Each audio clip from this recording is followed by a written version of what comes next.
Muy bien, ahora vamos a continuar con la resolución de los ejercicios. Entonces tenemos la pregunta número 14 que nos dice que el proceso de halogenación del 1-propino se lleva a cabo mediante dos reacciones consecutivas de adición, como se muestra en el siguiente esquema. Entonces acá tenemos el esquema, tenemos el paso 1 y el paso 2. Entonces esta es una reacción que no se completa en un solo paso, sino que se requieren dos pasos para llevarse a cabo en su totalidad. Lo que tenemos aquí que es un proceso, como lo dice acá el enunciado, es un proceso de halogenación. ¿Y quiere decir halogenación? Que tenemos elementos del grupo 7A de la tabla periódica, como este acá, el cloro, que se unen a la estructura de a una estructura cualquiera con carbonos. Ya puede ser como esta u otra diferente. Entonces aquí, ¿qué sucede? Vamos a ver. Acá tenemos el 1-propino. ¿Por qué es 1-propino?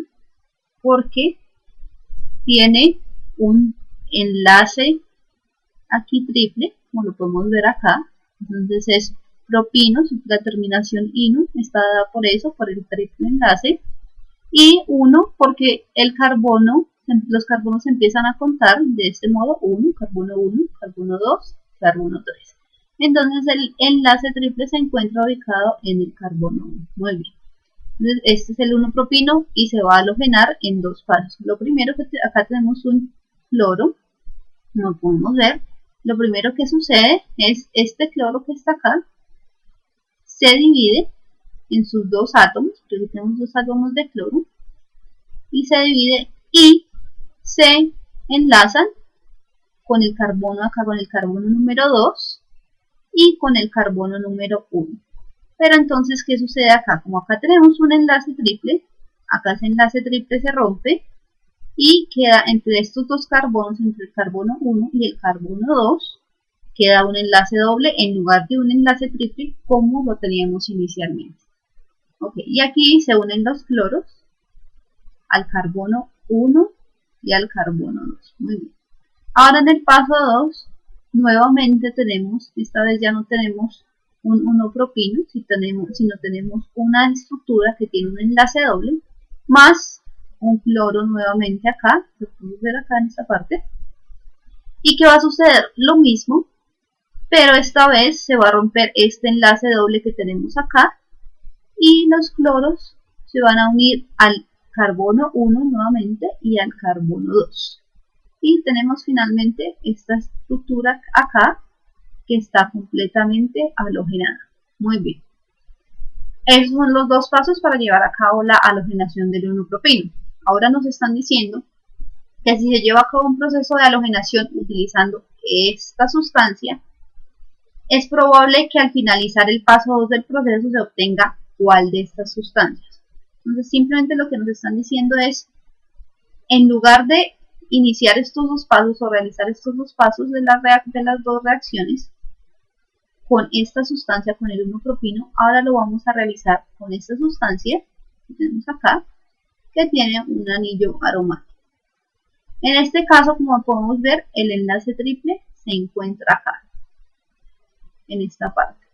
Entonces, en esta parte, en este enlace triple, es donde se va a llevar a cabo la halogenación, en esta parte de acá. Simplemente vamos a hacer lo mismo que pasó acá, que se rompió primero el enlace triple y luego se rompió el enlace doble para que los cloros se pudieran unir a esos dos carbonos. Entonces aquí también vamos a hacer lo mismo. Pero la diferencia es que el enlace triple está en esta parte. Y pues que tenemos un anillo aromático aquí también, ¿no? Muy bien, entonces lo que vamos a hacer es realizar los mismos pasos que realizaron acá y mirar qué estructura al final nos va a quedar de estas cuatro estructuras que tenemos acá. Muy bien. Entonces, hagámoslo acá. Tenemos la estructura. Les voy a mostrar a continuación un segundo. Muy bien, entonces aquí tenemos la estructura que nos dicen que tenemos que hacerle, a la cual nos dicen que tenemos que hacerle la halogenación. Entonces tenemos en el paso 1, escribirlo acá, en el paso 1, ¿qué sucede?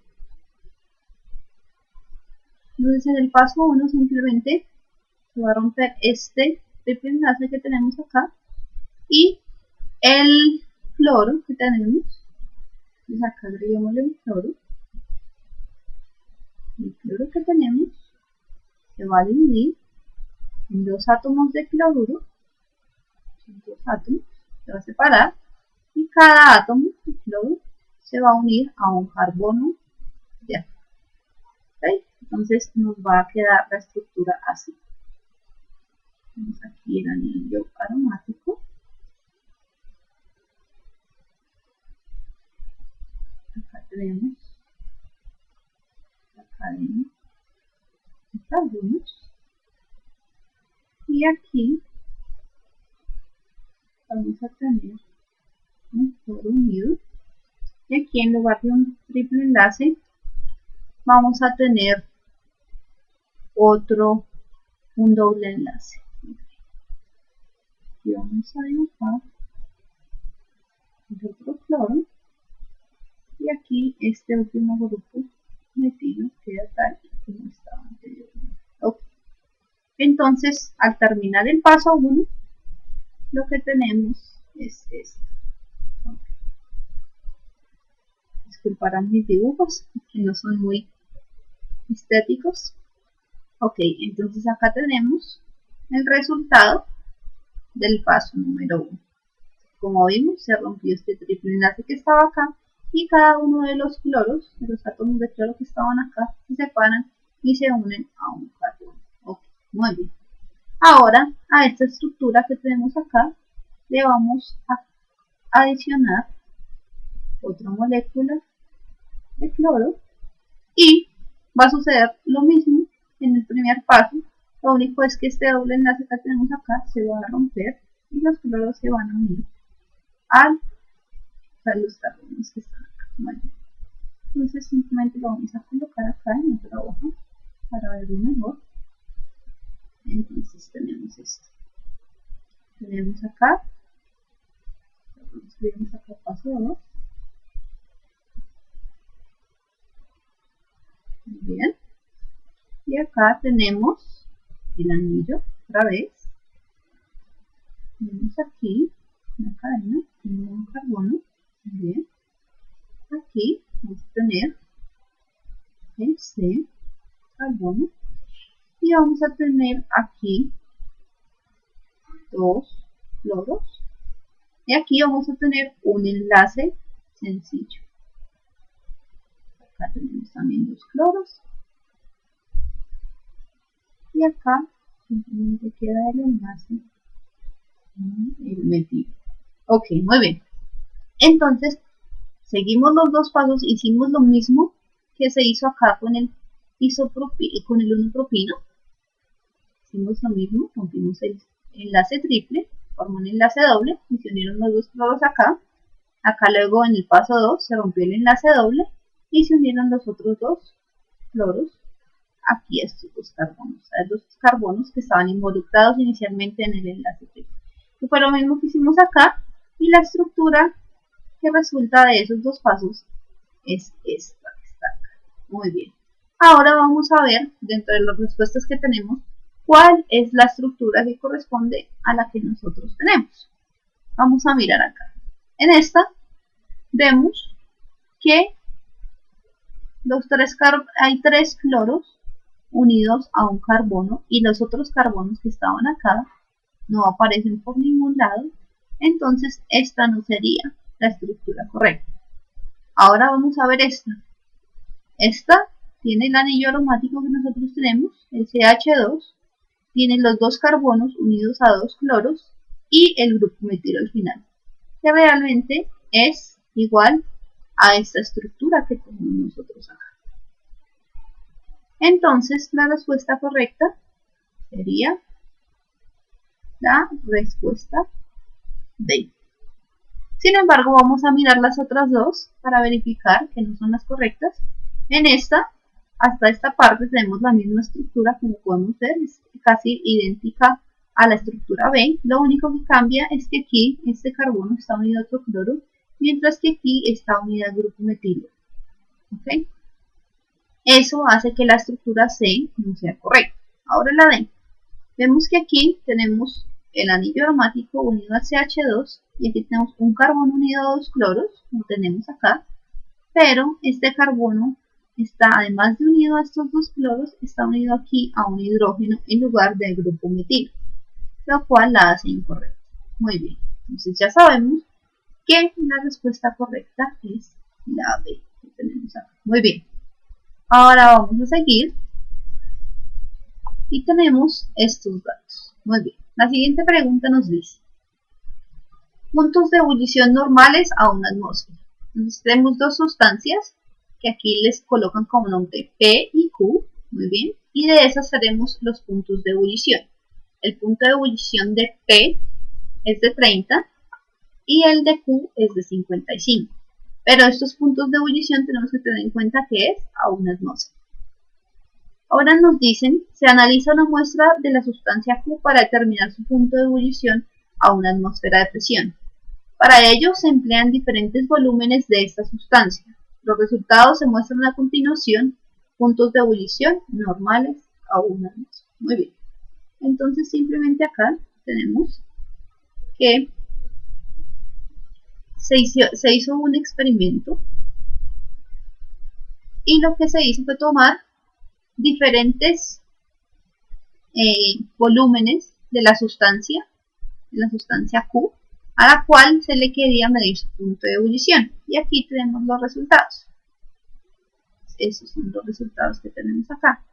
Nos da el punto de ebullición para la sustancia Q y para la sustancia P. Pero aquí en esta tabla, si ustedes miran esta parte de abajo, aquí tenemos una tabla donde nos dice los volúmenes empleados y la temperatura de ebullición que nos dio para cada uno de los volúmenes. Como podemos ver, o sea, este experimento fue para la sustancia Q. Muy bien. Entonces, aquí nos están diciendo que independiente de los volúmenes que yo tome, el punto de ebullición va a ser el mismo. Ahora, tenemos aquí la misma tabla que nos presentaban antes. No hay ningún dato diferente, simplemente fue que se repitió la tabla, pero eso no es ningún inconveniente. Ahora nos dicen, la pregunta nos dice, a partir de estos resultados, ¿es correcto concluir que el punto de ebullición de la sustancia? Esto es muy fácil, nos dimos cuenta que, si regresamos a la tabla, donde tenemos volúmenes y temperaturas acá en esta parte, si nos damos cuenta, aquí está resaltada esa parte, nos damos cuenta que no importa qué volumen utilicemos de sustancia, el punto de ebullición, desde que sea la misma sustancia, claro, el punto de ebullición va a ser siempre el mismo. Entonces simplemente buscamos la opción que nos diga que el punto de ebullición no cambia. Entonces, aquí miramos. Dice, volvemos a repetir la pregunta. A partir de esos resultados, ¿es correcto concluir que el punto de ebullición de la sustancia A es directamente proporcional al volumen de la muestra? No, porque no varía con respecto al volumen de la muestra. B, no depende de la cantidad de muestra. Ahí tenemos nuestra respuesta correcta porque ya vimos que el punto de ebullición no varía a medida que varía la cantidad de muestra. Entonces eso querría decir que no depende de la cantidad de muestra. Miremos las otras dos opciones. C es inversamente proporcional al volumen de la muestra, lo que querría decir que a medida que aumenta la cantidad de muestra, el punto de ebullición disminuye, y ya vemos que eso no es cierto de acuerdo a la tabla. Y D, aumenta linealmente con la cantidad de muestras. También es falso porque vimos que el punto de ebullición no aumenta con la cantidad de muestras. Muy bien, entonces así concluimos que nuestra respuesta es la D. El punto de ebullición no depende de la cantidad de muestras. Muy bien. Ahora vamos a la siguiente pregunta. La siguiente pregunta nos presenta estas estructuras de acá. Y nos dice que cuál de estas estructuras son fórmulas del mismo compuesto. Tenemos aquí 4 estructuras y nos están preguntando cuáles de ellas son fórmulas del mismo compuesto. O sea, cuáles, si supongamos, si fuera la 1 y la 4, Entonces querría decir que estos dos, a pesar de que se ven algo diferentes, son fórmulas del mismo compuesto. Pero vamos a ver aquí que esta pregunta está mal diseñada. ¿Por qué? Si nosotros vemos y conocemos bien nuestra química, nosotros sabemos que el carbono es tetravalente. Y esta estructura, por ejemplo, está bien. Nosotros vemos que aquí el carbono está unido a 4 átomos, bien sea un átomo de carbono o átomos de hidrógeno. Y aquí lo mismo, todos los carbonos están unidos a 4 átomos. Pero si observamos aquí en esta, la tercera estructura, este carbono está unido a 5 átomos, lo cual es químicamente imposible. ¿Por qué? Porque el carbono es tetravalente, lo que quiere decir que tiene 4 átomos en su último nivel, pues tiene 4 átomos de valencia, podemos llamar así, y por tanto tiene la capacidad de formar máximo 4 enlaces con 4 átomos diferentes. Acá tenemos un enlace con el cloro, un enlace con otro carbono, un enlace con otro carbono aquí, y tiene 2 enlaces con hidrógenos, lo cual quiere decir que en este caso el carbono sería pentavalente, lo cual es imposible. Entonces esta estructura está mal. Perdón, se me subió el documento, vamos a bajarlo nuevamente. Okay. Entonces decíamos, esta estructura está mal diseñada, no se puede, esto no existe. Ahora vamos a revisar las otras estructuras. Esta estructura sí cumple, este carbono, por ejemplo, aquí está enlazado con 4 átomos, pero aquí en este carbono, en este carbono también tenemos que está enlazado a 4 átomos. Muy bien, acá, por ejemplo, este está enlazado al hidrógeno, a un carbono acá, otro carbono acá y otro carbono acá. Está enlazado a 4 átomos. Este también está enlazado a 4 átomos, este también y este también. Este de acá también está enlazado, este está bien, está enlazado a 1, 2, 3 y 4 átomos. Pero como esta estructura está mal diseñada, esto no es posible, podemos descartar esta pregunta y saber que ninguna de estas respuestas va a ser la correcta simplemente porque la pregunta está mal diseñada. Pasamos a las siguientes preguntas. Muy bien. Entonces nos están diciendo que con la información que sigue vamos a responder las preguntas 17 y 18. Vamos a ver lo que nos dice. Dice, uno de los procedimientos para producir nitrobenceno en el laboratorio es el siguiente. El primer paso es mezclar en un tubo de ensayo 5 mililitros de benceno, 3 mililitros de ácido nítrico y 3 mililitros de ácido sulfúrico.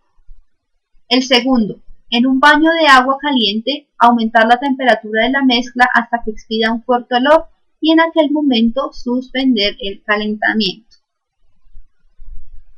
Ahora va la pregunta 17. Nos dicen, en el laboratorio un estudiante cuenta con los instrumentos que aparecen en el recuadro. Para realizar la práctica de acuerdo con el procedimiento, los instrumentos más adecuados son.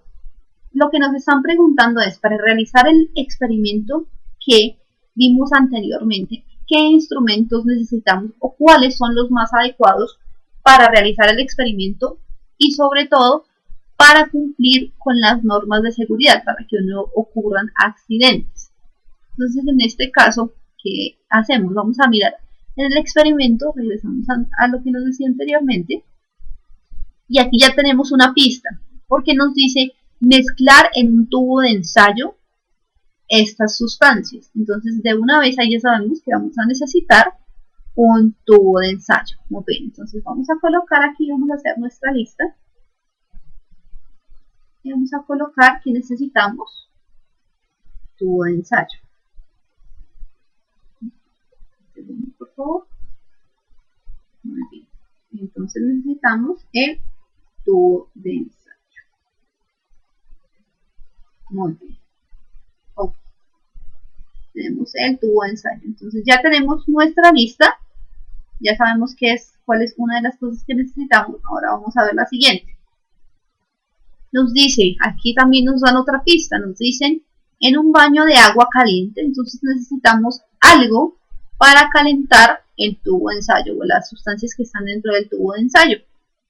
Muy bien, entonces de los instrumentos que tenemos acá, sabemos que necesitamos un mechero, pero el solo mechero no nos va a servir para el propósito que necesitamos y más si queremos cumplir con las normas de seguridad. ¿Por qué? Porque si tenemos solo el mechero y colocamos el tubo de ensayo acá sobre esto, puede que la persona que está manejando el experimento se queme. ¿Por qué? Porque la temperatura de la pared del tubo de ensayo va a aumentar a medida que se expone al calor. Entonces esto puede crear un riesgo bastante grande.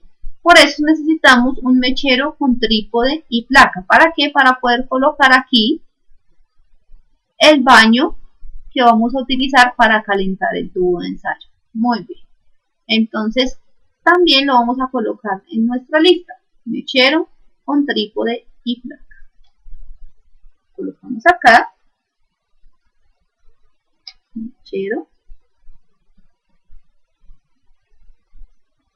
Trípode.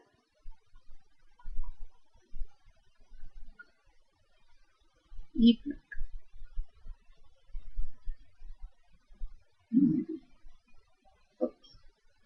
Ahora vamos a ver qué otra cosa es la que necesitamos. Aquí lo vamos a ver. Bueno, entonces aquí miramos y observamos que para medir, nosotros necesitamos medir varias cantidades de las sustancias. Necesitamos medir, como se ve acá, me subo. Aquí necesitamos medir 5 mililitros de benceno, 3 mililitros de ácido nítrico y 3 mililitros de ácido sulfúrico. Entonces necesitamos un instrumento que nos permita medir con precisión esas tres cantidades. El instrumento más adecuado para este propósito, porque tenemos aquí una pipeta de 5 mililitros y una probeta, que ambas nos servirían para medir las cantidades, pero el que nos va a proporcionar una mayor exactitud es la pipeta.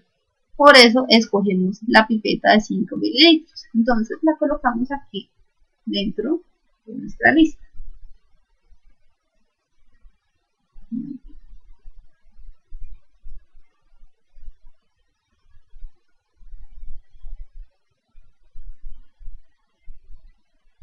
La pipeta de 5 mililitros. Muy bien.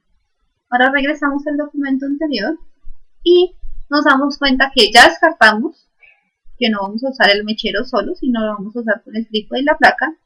Ya tenemos dentro de nuestra lista el tubo de ensayo, la pipeta, entonces nos quedan estos dos elementos.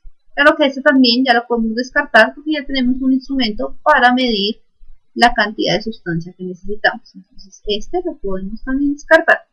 Nos falta el vaso de precipitado, miremos si lo necesitamos. Este vaso de precipitado realmente lo vamos a usar. ¿Por qué? Porque cuando nosotros realizamos el calentamiento no vamos a realizarlo directamente sobre la llama del mechero o sobre esta placa, porque es mejor hacerlo en un baño de María. ¿Por qué? Porque eso evita que esta superficie se caliente demasiado y de pronto se rompa el vidrio o las sustancias, si son demasiado inflamables, de pronto enciendan fuego y se causen accidentes. Por eso es mejor usar un vaso de precipitado en el cual colocamos agua y hacemos un baño de María aquí sobre la placa. Ok, muy bien. Entonces vamos a incluir el vaso de precipitados dentro de nuestra lista.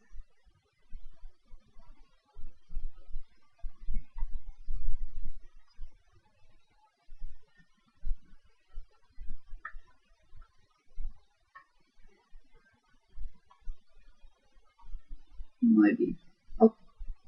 Ahora, entonces vamos a mirar dentro de nuestra lista si nuestra lista se ajusta a alguna de las respuestas que tenemos acá. Un segundo, por favor. Okay. Las respuestas que nos dan están acá. Aquí nos dicen, la primera nos dice 3 tubos de ensayo, una pipeta de 5 mililitros y un mechero. Ya aclaramos que no podemos usar solo el mechero porque necesitamos una superficie donde podamos poner nuestro base precipitado para hacer el baño María, para calentar el tubo de ensayo. Entonces no sería el solo mechero. Una pipeta de 5 mililitros, sí, efectivamente la vamos a usar, pero como tenemos aquí el mechero y 3 tubos de ensayo, cuando sabemos que necesitamos solo uno, entonces ya con estas dos, tenemos estas dos opciones aquí que son incorrectas, podemos descartar la respuesta A. Ahora la respuesta B, efectivamente vamos a usar un tubo de ensayo, pero no vamos a usar la probeta de 5 mililitros, solo vamos a usar el mechero con trípode y placa, la pipeta y el tubo de ensayo. No vamos a usar la probeta de 5 mililitros, porque ya tenemos una pipeta para ese propósito. Aquí. Tenemos una pipeta para ese propósito, que dijimos que es más exacta que la probeta. Entonces, de esta manera ya podemos descartar la respuesta B. Ahora vamos a ver la C.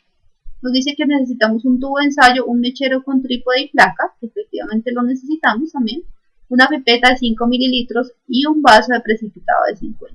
Esta es la respuesta correcta.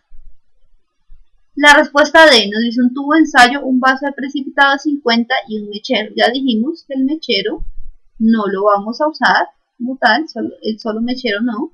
Y también aquí nos falta el instrumento para la medición de la cantidad de sustancias. Si no tenemos ese instrumento, pues es imposible para nosotros medir la cantidad que necesitamos. Entonces, nuestra respuesta correcta es la C. Muy bien. La respuesta C. Okay. Listo. Entonces podemos continuar con la siguiente pregunta. Esta pregunta también va a hacer uso de la información que tenemos acá. Que es sobre el procedimiento para producir nitrobenceno. Okay, muy bien. En esta pregunta nos dice que de acuerdo al procedimiento, la reacción que se debe llevar a cabo para producir el nitrobenceno es: si nosotros sabemos que debemos producir nitrobenceno, sabemos que va a tener un grupo, que el producto final va a tener un grupo nitro dentro de su estructura. ¿Ok? Entonces, de una vez podríamos descartar esta respuesta. ¿Por qué?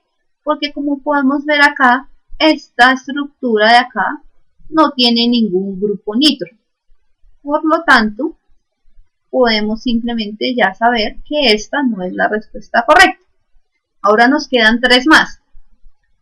Aquí podemos ver que uno de los productos es ácido sulfúrico con el grupo nitrato del ácido nítrico. Como nosotros ya sabemos, esto no se da en la naturaleza, esto no sucede. Entonces ya podemos descartar esta respuesta. Esto, si ustedes han visto sus cursos de química, pueden saber que esto no sucede. Esto no se da porque ya el ácido sulfúrico así, nada más, es un compuesto neutro. Entonces él no va a buscar unirse con otro grupo nitrato. ¿Ok? Entonces esta ya la podemos descartar. Solo nos queda la A y la D. Pero vamos a ver. Aquí nos dicen que tenemos que unir en el experimento, como podemos ver acá arriba, nos dice que vamos a tener benceno más ácido nítrico más ácido sulfúrico. Y aquí, en esta reacción, no tenemos el ácido nítrico por ningún lado. Y si lo colocan ahí, es porque va a ser parte de la reacción. Entonces ya podemos de esa manera descartar fácilmente la respuesta D. Y así nos queda que la respuesta correcta es la A, porque aquí tenemos el benceno, que es este de acá, que se une con el ácido nítrico y utiliza el ácido sulfúrico simplemente para proporcionar el medio ácido que esta reacción necesita para llevarse a cabo, y se produce agua y el nitrobenceno, que este es el grupo nitro, este que tenemos acá, que estoy señalando, es el grupo nitro y por eso se llama nitrobenceno. Muy bien, nuestra respuesta correcta es la A.